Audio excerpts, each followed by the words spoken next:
Ya, saya juga ada khas TV, sarana infak digital juga. Jadi kalau ini sudah dimonetasi nanti ada hasilnya, yang mudah-mudahan dari hasil Monef itu nanti juga bisa menjadi dana-dana yang bisa dikembangkan di usaha kita. Ya, nggak usah lama-lama, tontonannya 10 menitan, ya, 10 menitan. Udah infaknya dengan 10 menit itulah gitu. Itu juga sebuah cara, apalagi kontennya konten berkualitas.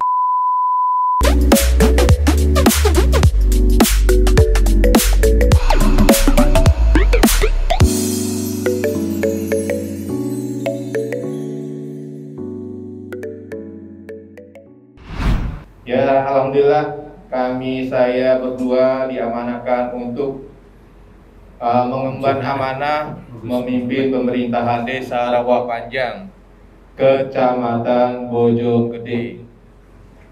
Ya, alhamdulillah di tahun 2020, tepatnya tanggal 20 Desember, saya terpilih menjadi kepala Desa Rawa Panjang untuk periode 2021-2027. Untuk mengemban amanah yang diamanahkan ke saya dan rekan-rekan. Oleh karena itu, pada kesempatan ini saya mengucapkan banyak terima kasih atas kedatangan Dewan Perwakilan Daerah yang pada saat ini tentunya akan bermanfaat untuk kita nanti bagaimana menggali dan mencari informasi yang ada di Dewan Perwakilan Daerah yang mewakili di pusat. Dan selamat datang dan terima kasih, dan tentunya kami juga mohon maaf bila mana di dalam penerimanya kurang berkenan dan dari penerimanya kurang juga berkenan. Itu saja bisa saya sampaikan. Sekali lagi terima kasih. Wabillahi taufiq wal hidayah. Assalamualaikum warahmatullahi wabarakatuh. Saum, kemudian haji, tetapi juga seluruh tatanan kehidupan yang kita ketahui. Dengan dakwah ini kita semakin paham bahwa memang hidup ini yang terbaik itu adalah ibadah dan dakwah, ya, yang kemudian dihimpun dalam kehidupan berjamaah, yang kemudian kehidupan berjamaah ini dikembangkan nanti menjadi ummah, kesatuan umat. Nah, proses ini tentu proses yang panjang, mungkin bukan di zaman kita. Rasulullah SAW sendiri tidak pernah merasakan situasi yang terjadi di Damaskus, situasi yang terjadi di Baghdad, termasuk pada saat penaklukan Persia, negasi dari satu kawasan yang kemudian sekarang dikenal dengan Turki. Itu juga bagaimana Nabi dalam salah satu hadisnya mengisyaratkan bahwa kelak akan muncul seorang panglima yang mampu mengalahkan Konstantinopel. Hal-hal seperti ini di dalam keyakinan kita, di dalam keimanan kita sudah bukan hal yang baru, ya, apalagi tabu, tetapi sesuatu yang sudah dipastikan terjadinya oleh Allah Subhanahu wa Ta'ala. Oleh karena itu, saudara-saudaraku sekalian, kita dengan berdakwah, apalagi dengan berjamaah untuk membentuk umat ini, merasakan betul, ya, bagaimana Islam terus memotivasi kita. Sepanjang Pak Agus berpegang kepada agama ini, maka sepanjang itu pula kita punya optimisme untuk bisa membangun bangsa dan negara ini, yang kemudian kita tuangkan dalam kerja-kerja yang definitif, ya, di lapangan. Saya juga dengan kawan-kawan sekalipun atau dengan DPD yang masih sering dikeluhkan memiliki keterbatasan, terutama dalam kemitraan, ya, dengan berbagai mitra, terutama di kalangan para menteri, hanya sebatas RDP, kan, hanya sebatas atau baru sebatas rapat dengar pendapat kami sampaikan. Ini apa aspirasi dari masyarakat, seperti hari ini kita menampung aspirasi apa kepada pemerintah, kepada mitra kami, terutama dengan kementerian. Saya di Komite 1, mitranya dengan Kementerian Desa, Kementerian Dalam Negeri, Kepolisian, dengan Kemenkumham, kemudian juga dengan Kemenkominfo. Itu mitra-mitra kami di komite 1. Kalau komite 2 itu lebih erat kaitan dengan persoalan ekonomi dan sumber daya ekonomi lainnya. Kemudian di komite 3 terkait dengan lebih banyak persoalan perdata ya, seperti masalah pendidikan, kesehatan, kemudian haji, ketenagakerjaan, keperempuanan dan lain sebagainya. Sedangkan komite 4 lebih banyak berkaitan dengan perimbangan anggaran terutama antara pusat dan daerah. Nah, secara keseluruhan cukup strategis. Hanya tadi saya katakan, ya kemitraan kita baru sampai di situ. Kenapa boleh dikatakan tidak ada alat bargaining position gitu. Bargaining position kalau di DPR itu kan ada banggar gitu ya, badan anggaran yang bisa menyetujui atau tidak menyetujui satu anggaran kementerian tertentu yang menjadi mitranya begitu, sehingga di situ bisa terjadi tawar menawar, oke atau tidak oke-nya tergantung kesiapan mereka untuk saling memberikan nilai keuntungan kepada kedua belah pihak. Hal seperti itu ya sah-sah saja, tidak ada persoalan. Sebagaimana misalkan sekarang DPR di tingkat provinsi atau di tingkat kabupaten kota bargaining dengan wali kota atau dengan pihak bupati dan gubernurnya, ya asal mereka mendapatkan bagian dari kemitraan itu misalkan di lapangan dalam bentuk program dan anggaran, walaupun bukan anggaran fresh yang dibawa di tangan mereka, tapi bentuknya adalah program, katakanlah ke desa apa namanya tadi? Rawa Panjang misalkan akan mendapatkan satu gedung apa? Ada sumbangan misalkan untuk membangun gedung desa umpamanya, bangun gedung desa itu sangat bisa dikawal ketika ada program misalkan dari provinsi oleh anggota DPRD di tingkat provinsi terkait misalkan. Oke, ya dia juga mendapatkan kehormatan atau mendapatkan semacam apa tadi? Kalau bahasa lain itu dana aspirasi lah katakanlah. Ya, sementara pihak provinsi tentu mendapatkan pengakuan atau hasil yang lebih baik, sehingga hubungan antara pemerintah dan legislatif, khususnya antara pemerintah dan partai terkait misalkan terutama pemenang, itu bisa cukup harmoni dengan bargaining seperti itu. Nah, kalau kami di DPD terus terang saja ya sepihak yang punya alat bargaining memang DPR RI dan juga pihak kementerian tentu saja. Nah, sementara kami dalam posisi yang boleh dikatakan sangat bergantung kepada anggaran yang dikeluarkan oleh pemerintah berdasarkan persetujuan dari DPR juga, sehingga tidak punya kekuatan bargaining yang signifikan. Saya kira itu bukan kelemahan, itu hanya kekurangan saja yang tidak boleh kita terus mengeluh dengan kekurangan itu. Maka apa yang tentu saja menjadi salah satu kewenangan kami di samping legislasi seperti DPR RI, kecuali saya katakan dan sering saya sampaikan Pak Agus, legislasi DPD itu hanya tingkat 2 saja kalau bicara tentang undang-undang atau RUU yang berasal dan dibahas oleh DPR RI. Asalnya boleh dari mana saja, dari DPD, dari pemerintah, termasuk dari DPR. Ketika dibahasnya dan kewenangannya pemutusan untuk menjadi undang-undang itu adanya di DPR, nah DPD itu hanya bisa membahas sampai ke tingkat pembahasan tingkat 2 ya, di mana kita boleh membahas dengan seluruh perjalanan pembahasan mulai dari naskah akademik, kemudian uji sahe, kemudian kunjungan dan lain sebagainya. Itu kita bisa melakukan, kecuali satu, ketika diketuk ya palu untuk disahkan undang-undang, DPD tidak berwenang dan tidak punya kewenangan di situ. Itu saja alat bargaining kami di situ tidak punya.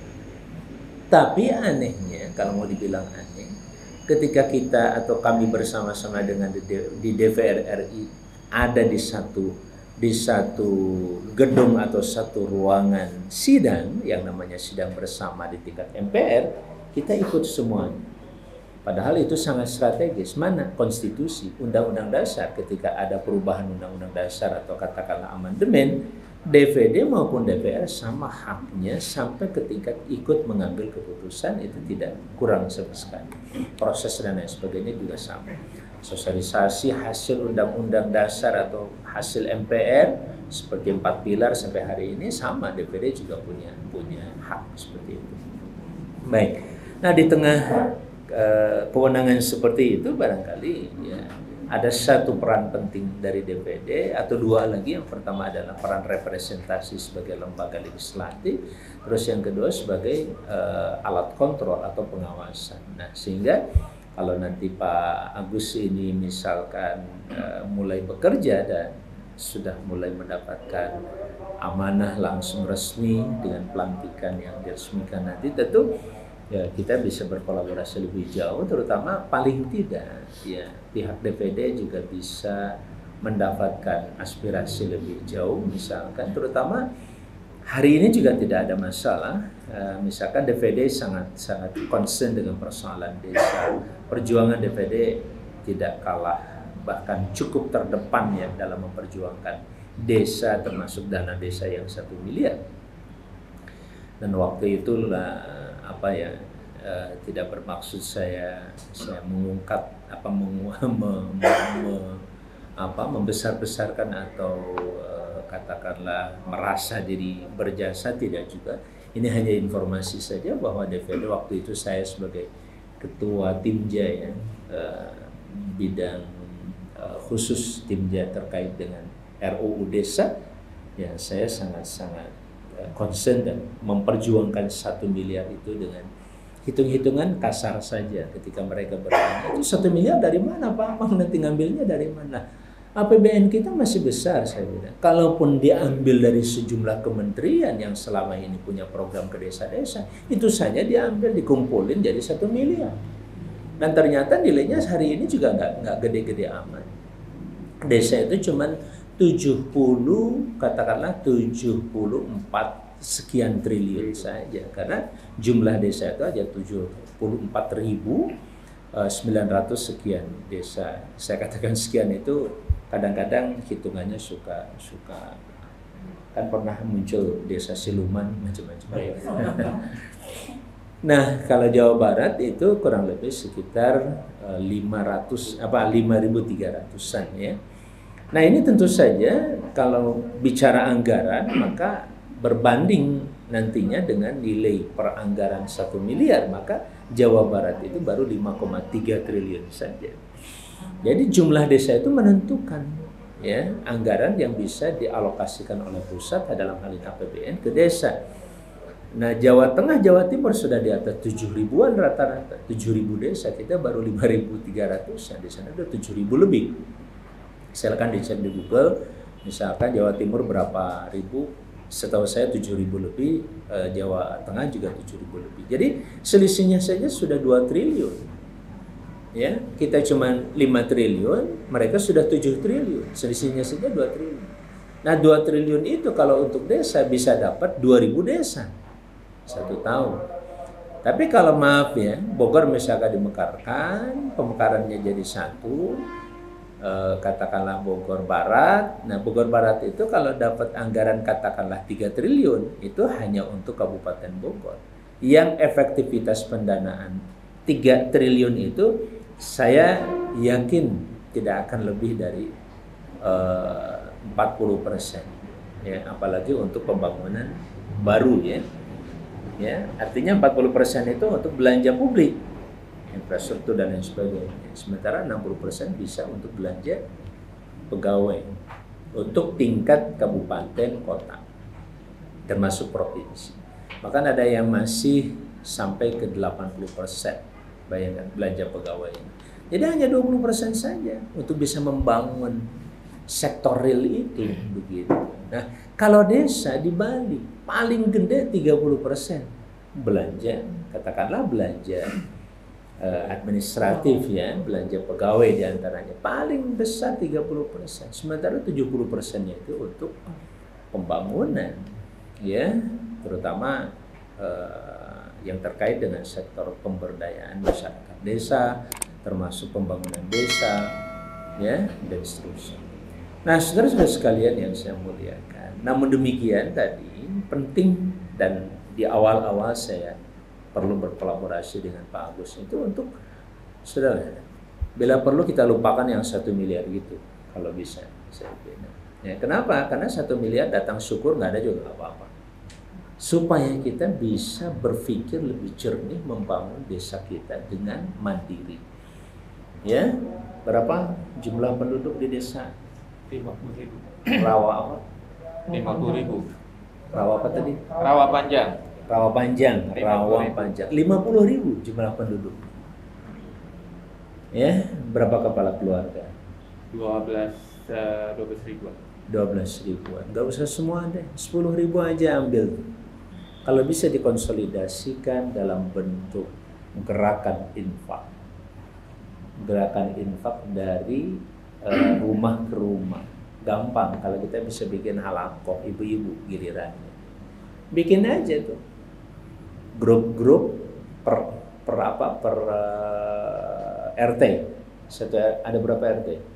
Ada 140. 140. Alhamdulillah sudah hafal walaupun belum menjabat. Ya, 140 RT. Kalau 10 orang aja rata-rata sudah 1.400. Ya, apalagi kalau sampai mencapai 5.000 lah katakan. Dari 12.000 ambil 5.000. 5.000 kali 2.000 per hari. Berapa? Per hari. Nah, 10 juta. 10 juta itu sehari. Kalau sebulan? 300 juta. Setahun? setahun 3,6 miliar. 3,6. Daripada lama nunggu. 3,6 miliar, bayangkan lebih besar daripada 1 miliar yang dibagikan oleh pemerintahan pusat. Tinggal bagaimana Pak Agus memikirkan how to-nya itu. Saya harus melibatkan siapa supaya ada kesadaran infak, gerakan infak dari masyarakat 2.000 per hari. Bukan masalah 2.000-nya, bukan. Tanya deh rata-rata, Bu, kalau ibu ngeluarin duit 2.000 perak sehari, sanggup nggak, Bu? Sanggup lah. Buat parkir? Bisa. Sekarang bukan buat parkir, infak. Diodain malaikat. Itu salah satu kami mencoba membangun apa yang disebut dengan IGC sekarang. Indonesia Indonesia Global Charity. Ya, kita ingin membangun desa dengan kemandirian, mengembangkan charity dari desa ke desa. Bahwa nanti ada dari kota seperti Depok bermitra dengan dengan desa Rawa Panjang itu apa itu kan? Ya, dengan Rawa Panjang itu persoalan lain. Itu bisa menjadi salah satu gerakan lain. Tapi kalau kita mulai dari sini, sekarang mah itu aja lah, Pak Agus nggak usah repot aprak-aprakan dari RT ke RT itu. Sosialisasi ini terus dibangun sistemnya. Syukur-syukur punya sistem model digital charity. Charity digital itu gimana caranya bisa masuk ke sini, umpamanya gimana caranya sehari 2.000 rupiah. Kalaupun enggak konvensional saja, ya kita kan punya grup misalkan per pekan, sepekan sekali. Tapi kan kalau bayar sepekan sekali lumayan agak berat biasanya. 2.000 kali sepekan kan 14.000 ngeluarin itu agak berat. Tapi kalau 2.000 ada yang keliling, kayak perelek begitu, sehari ada yang keliling tuh. Dari yang grup 10 itu ya satu sebagai kolektornya, yang tukang ngumpul itu. Itu saja tadi 36 miliar. Dan ini bisa digunakan untuk berbagai aktivitas kesejahteraan umat masyarakat. Nah, ini persoalan bangsa. Kalau persoalan bangsa termasuk permodalan bisa selesai dengan ini, kenapa harus pinjam dari Cina, dari mana-mana? Kami bisa selesaikan desa kami. Dan seluruh problematika Indonesia itu kan bisa dibagi habis di desa. Problem apapun silakan. Mau problematika bencana, problematika anggaran, problematika kesehatan. Kalau selesai di desa, selesai ke atasnya insya Allah. Ya, terus kalau gitu ngapain ada pemerintahan pusat gitu? Nah, itu urusannya nanti dengan konsentrasi kepada persoalan luar negeri. Jangan ada yang mengganggu negara, lindungi keamanannya, diberi itu kekayaan yang dahsyat luar biasa. Ya, kekayaannya dahsyat luar biasa. Hitungannya itu bukan hitungan 1.000-2.000 triliun, bukan. Kekayaannya besar luar biasa Indonesia ini. Nah, saya kira itu Pak Agus yang mungkin bisa saya kemukakan sedikit dalam pertemuan ini, bahwa masih banyak yang bisa kita kerjakan bersama, ya, tanpa harus mohon maaf kalau bicara anggota dewan kan kadang-kadang wah ada anggota dewan gitu ya nanti akan bawa anggaran segala macam. Enggak, kalau saya enggak begitu. Yuk kita kerja bareng, ya sekedar kumpul kayak begini kita carikan dananya lah. Kalau sekedar kumpul terus kita bikin jaringan apa, terus ada juga usaha-usaha yang lain. Luas wilayahnya berapa? 300 hektar. Hanya 300 hektar. Di Guranteng itu 2000 hektar. Yang lain 400 hektar. Di Bojongkulur, Firman tuh sekitar 800 hektar. Ya. Jadi akan cuman 300 hektar, tapi padat penduduknya 50.000, bayangkan. Karena ada Ya. stasiun. Itu stasiun masuk tuh. Tidak. Hanya dekat Stasiun, situ ya. iya. Ya. Tapi insya Allah kekayaan SDM itu tentu bisa menjadi salah satu model desa kota nantinya, Ya. model desa kota ya. Karena yang dimainkan itu adalah jumlah penduduknya yang potensi besarnya itu di situ. Makanya masuk ke sana tadi dengan bagaimana pemberdayaan masyarakatnya itu melalui gerakan infak ya. Kalau mau fokus di situ bagus, tinggal membangun sistemnya saja. Nanti saya juga ikut cawe-cawe lah gimana membangun sistem itu bersama-sama. Nanti bertahap aja. Misalkan tahun ini tadi ya udahlah tahun ini per RT satu grup lah. Satu grupnya itu 10 bapak-bapak, 10 ibu-ibu. Di samping di situ juga coba memantau seluruh perkembangan gerakan di setiap RT, terutama pengaruh-pengaruh dari luar seperti Bang Emok segala macam, itu juga perlu diantisipasi oleh kita. Nah kalau ini berhasil bekerja, dan saya yakin ini ibadah yang luar biasa Pak Agus, ya, jalan kakinya ke setiap RT, ya bila perlu ya satu RT itu kan satu hari selalu keliling. Ya, nggak usah ngantor di kantor. Pokoknya siapa yang mau ketemu saya tanda tangan, saya sekarang hari ini di RT ini, saya hari ini di RT ini, begitu aja. Gitu. Ya udah ngantornya di RT dengan Pak RT di situ di hari apa, terus keliling berapa tadi? 140. 140. Nanti 140 bulan ya. 140 hari kalau per hari. Tapi kalau sehari bisa 20. Nah, ya katakanlah 10 RT didatangi per jam lah, 1 jam gitu ya. Nah itu insya Allah hanya dalam 14 hari selesai, 2 pekan, per 2 pekan keputar. Ya paling lambat per bulan dah keputar gitu ya.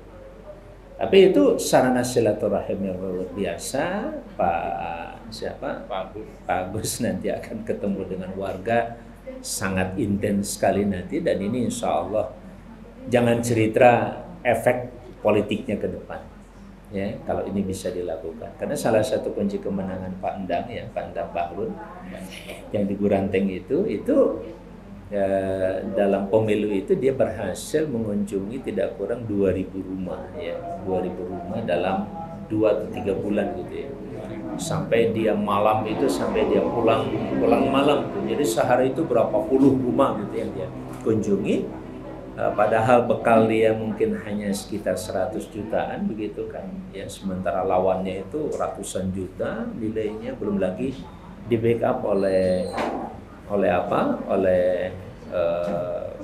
elit-elit partai mereka misalkan, tapi dia sendiri berjalan ya dengan pengalaman caleg sebelumnya, memang pernah nyalek sebelumnya bagus ya, alhamdulillah, artinya pengalamannya baru. Nanti dari sini baru nyalek. Ya, sudah ketahuan ya, 50.000 itu kalau suaranya bulat sampai katakanlah 20.000 ya udah. Ya, insya Allah gitu. Tinggal regenerasi ke bawahnya itu penting dipikirkan ke depan. Dakwah harus seperti itu. Ya, karena kalau tidak seperti itu tentu kita selalu akan kehilangan momen, kehilangan potensi, dan kehilangan apa yang diamanatkan Allah kepada kita semua.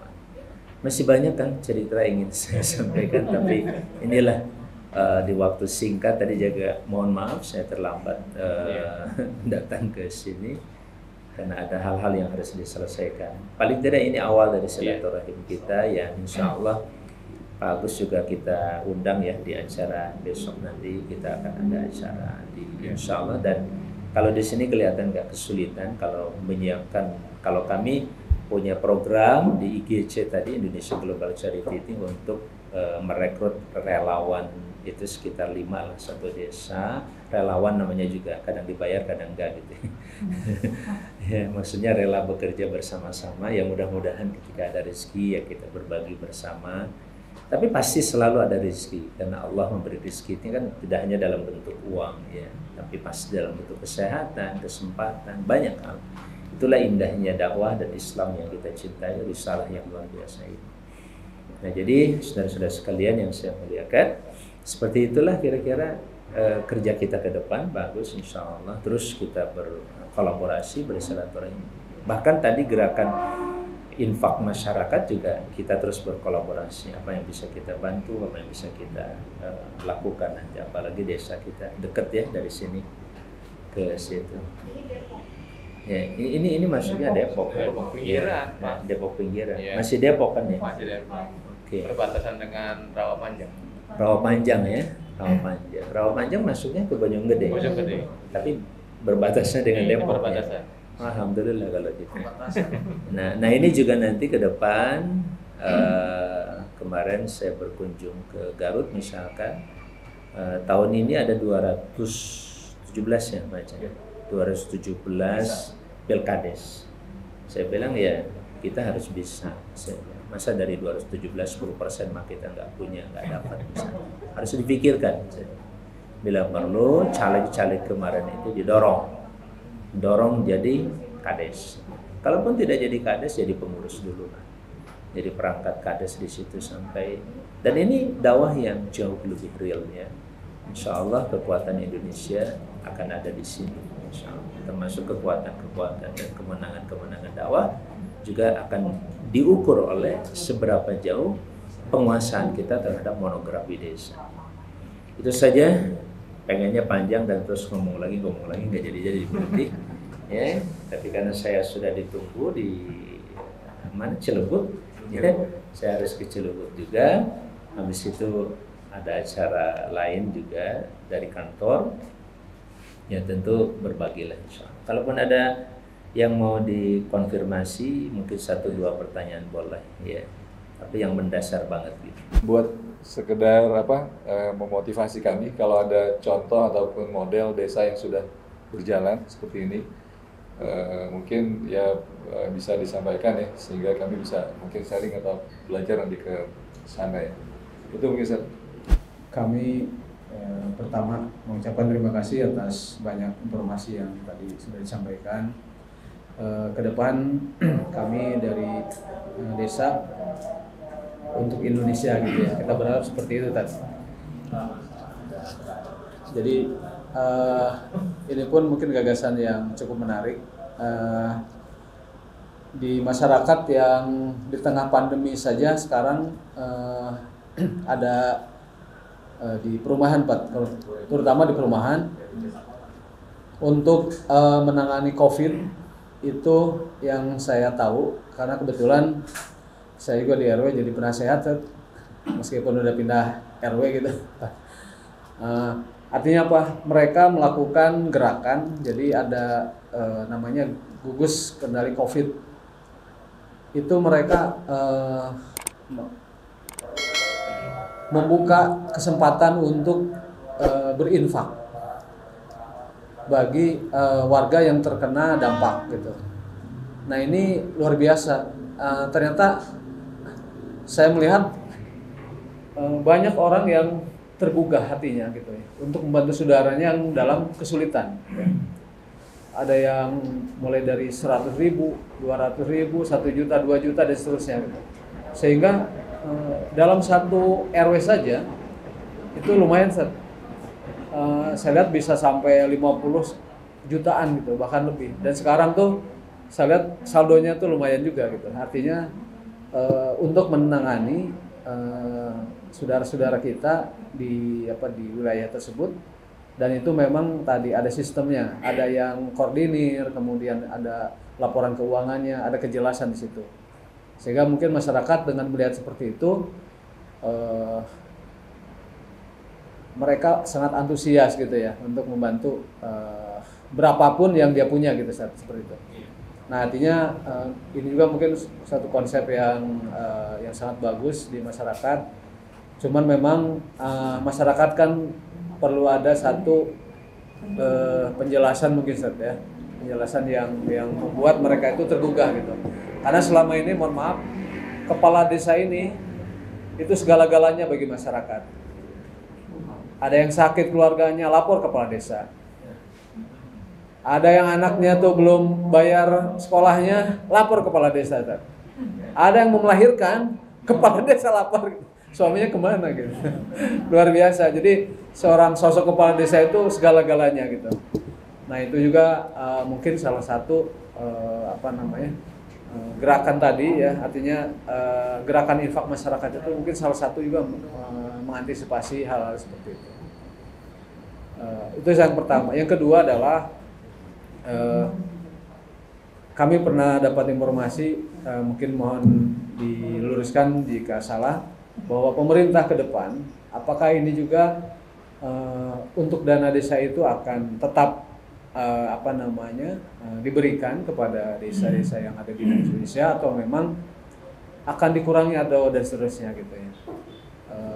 Apakah juga ini mungkin mohon dicerahkan kami informasi ini. Dulu yang pernah saya tahu kalau salah Ibu Sri Mulyani ya. Ada wacana gitu ya. Nah, apakah juga wacana ini ke depan sebagai satu warning buat kita, buat desa-desa yang selama ini dibantu oleh pemerintah. Demikian Ustaz, terima kasih. Assalamualaikum warahmatullahi wabarakatuh. Terkait dengan batas usia nih, batas usia untuk perangkat desa.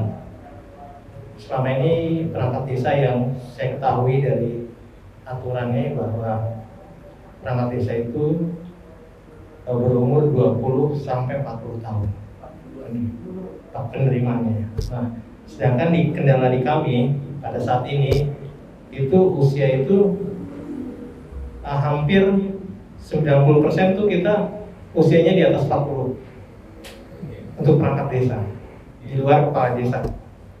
Nah, permohonan saja, mudah-mudahan bisa jadi pertimbangan kaitannya dengan faktor usia produktif. Bangsa Indonesia kan sekarang lebih tinggi ya, lebih dari 60 tahun tuh masih produktif sebenarnya. Nah, jadi bagaimana undang-undang ini, apakah bisa berubah atau enggak? Karena kalau dipatok 20 sampai 40 tahun itu berarti membatasi orang untuk berkarya. Sedangkan kalau di desa itu 20 sampai 40 tahun itu dirasa belum dianggap mumpuni lah gitu. Nah, itu. Sedangkan kalau di kita tuh usia 40 tahun atau 50 tahun pada saat ini itu yang orang istilahnya untuk kebutuhan pribadi ya sudah tidak terlalu dipikirkan lah. Jadi untuk berbakti usia seperti itu gitu loh. Jadi itu aja sih. Jadi mudah-mudahan bisa jadi pertimbangan untuk usia perangkat desa. Demikian saja.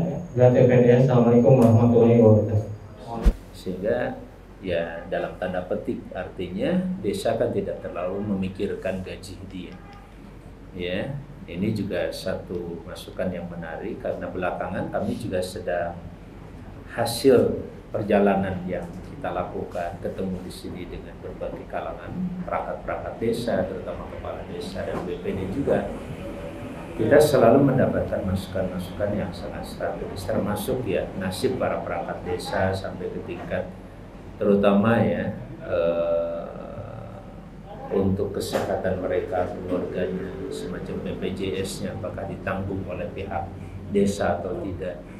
Dan itu juga kan masih menjadi satu problem dan permasalahan, walaupun sebagian besar sih tetap teratasi ya, terutama adanya semacam anggaran alokasi dana desa dari provinsi maupun dari kota kabupaten.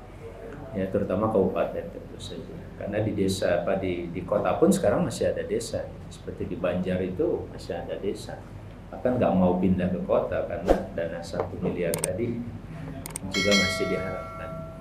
Ya, Kang ya, jadi itu masukan yang menarik. Mudah-mudahan bisa kami coba sampaikan dalam bentuk aspirasi masyarakat, karena kami sedang memperjuangkan adanya revisi terhadap undang-undang desa yang lebih baik, tentu saja penguatan termasuk yang tadi kan terkait dengan dana 1 desa 1 miliar. Dalam revisi undang-undang itu nanti harus diperkuat, bahkan bila perlu ditingkatkan supaya ada alokasi yang lain yang lebih baik. Contoh tentang BUMDes ya, BUMDes itu pendanaannya dari mana ya?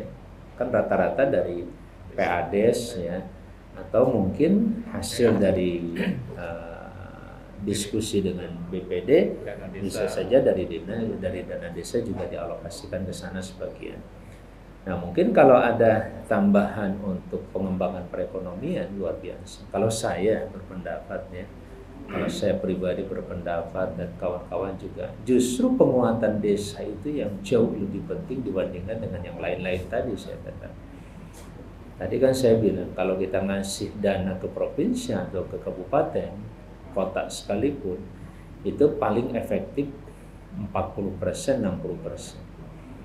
Ya gitu. Tapi kalau ke desa langsung itu efektivitasnya bisa mencapai 70% gitu yang efektifnya.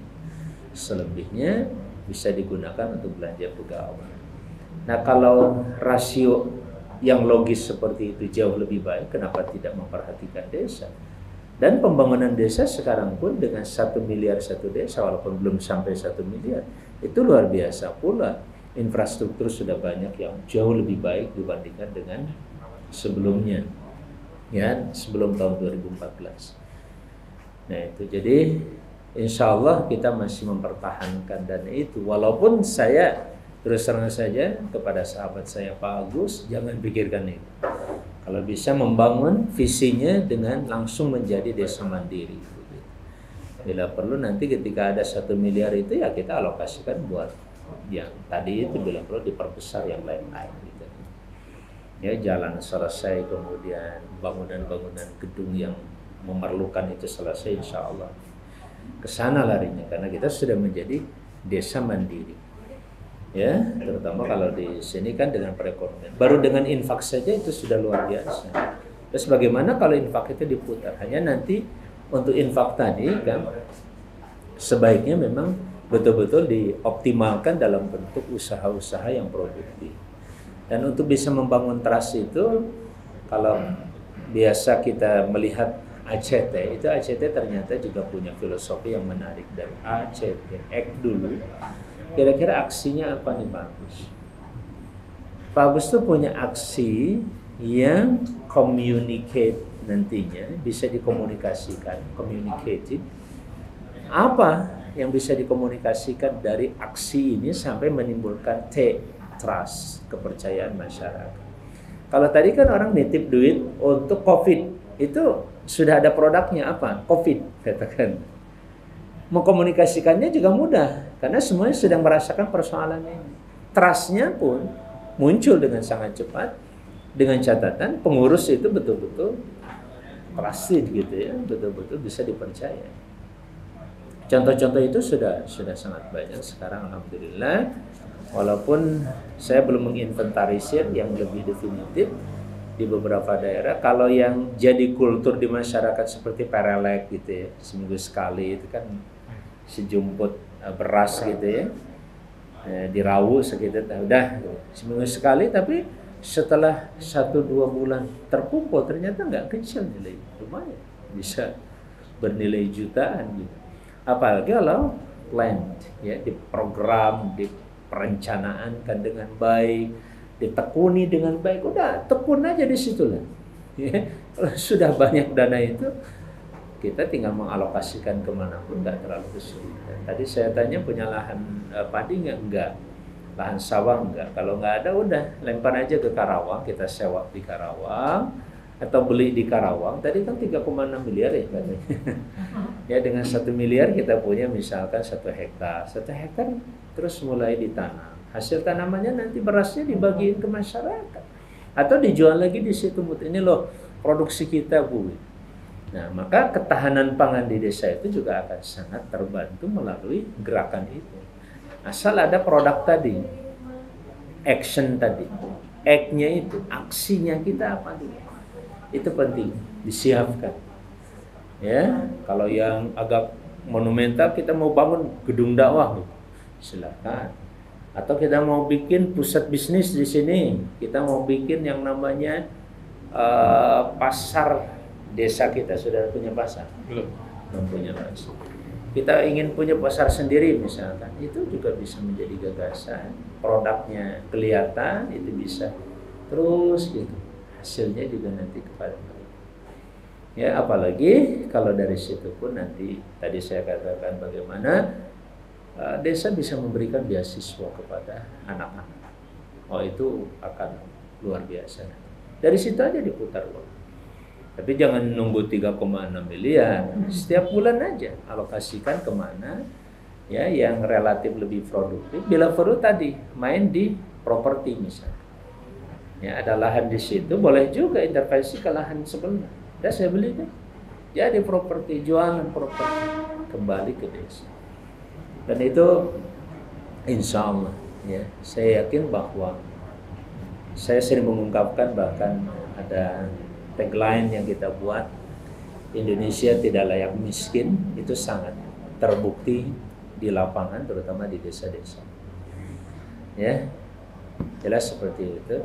Kalau di provinsi, insya Allah, kita juga di daerah Sumedang itu sudah bergerak pula dengan model-model tadi, pemberdayaan remajanya, banyak gerakan Ustaz Solihin ya, Ridwan Solihin itu juga sudah punya gerakan-gerakan yang bagus. Terus yang di Bekasi juga yang menjadi penanganan terhadap persoalan Bang Emok tadi, dia bikin konsep simpan pinjam gitu. Nah nanti kalau saya pakai istilahnya infak pinjam, asal infaknya terus boleh nginjem gitu. Tapi kalau minjamnya mau, infaknya nggak mau, jangan. Jadi bayarnya pakai infak aja gitu. Cuman alokasi dan analisa pinjaman itu yang perlu diperketat oleh kita. Tidak sembarang minjam. Nah, yang kayak tadi aja, ketika ada persoalan mendesak, oke. Tapi yang penting kan bagaimana? Yang penting ibu jangan lupa infak sehari 2.000. Gitu aja dulu. Nah, dengan begitu insya Allah akan tertanam pada mereka. Memang controllingnya harus kuat. Itu satu keniscayaan. Kalau sudah bicara keuangan, ya controllingnya harus kuat.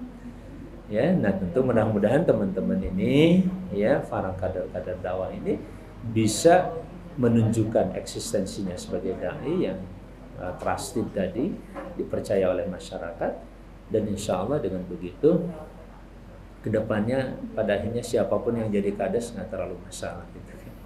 Pada akhir, kalau sekarang kan masih terus ya karena ada dana tadi itu. Nah sekarang lupakan dana itu, kita sudah nggak perlu pakai dana itu lagi.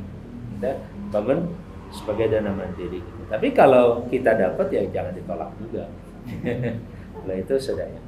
Baik hadirin sekalian yang saya muliakan, mungkin itu yang bisa saya sampaikan pada kesempatan yang membahagiakan ini.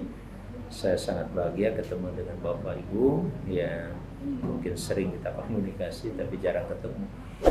Ya, saya juga ada Khas TV.